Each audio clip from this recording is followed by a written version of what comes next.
Ang anak kong kit-kit niya, mangita na sad kong isa.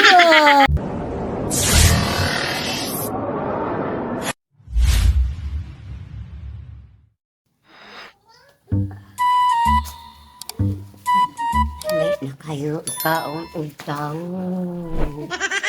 Asa mang umangita ani.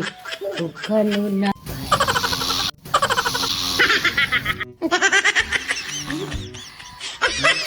Mga tao diani. Lami na kaayo ikaon o tao.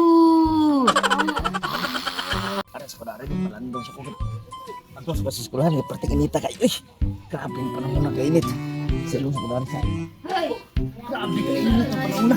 Dahil sa kong pasilong sa kunwari, grabe inita kayo ang panahon na, diba? Grabe kainit sa panahon yun. Hindi mas kulahan na dami mo naman. Hindi nga, walang kuha naman kasi hindi nang kuha na dami.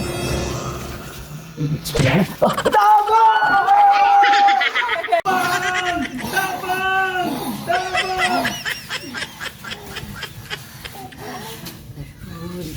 Ang anak kong kit-kit niya, mangita na sad kong isa.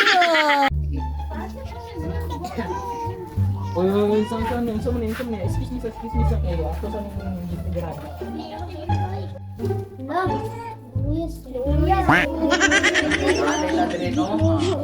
Tayo ni Biaswang ni siya, Biaswang.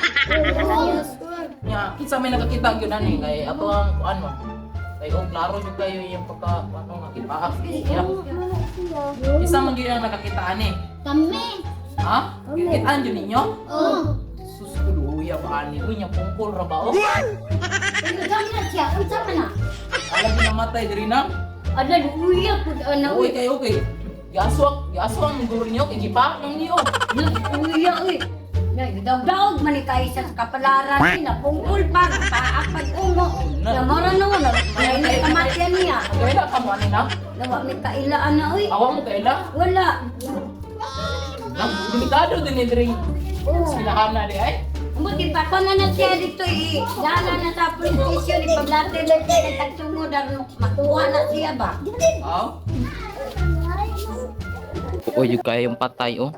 Nag-aasa kung kinsa yung nakailaan niyang tawanan ni, comment lang sa muang kuhan ning videoa para mahibalaan ni kung kinsa ni kung kinsa yung nakailaan ning kuhanan ni, tawanan ni kay dili man daw ni taga diri. Nakuha na daw ni, nakita na daw ni nila nga murag gipaak yun igwakwak kay tanaw na to diri murag gipaak yun siya nya pungkol pag yun sus kuya ni tawanan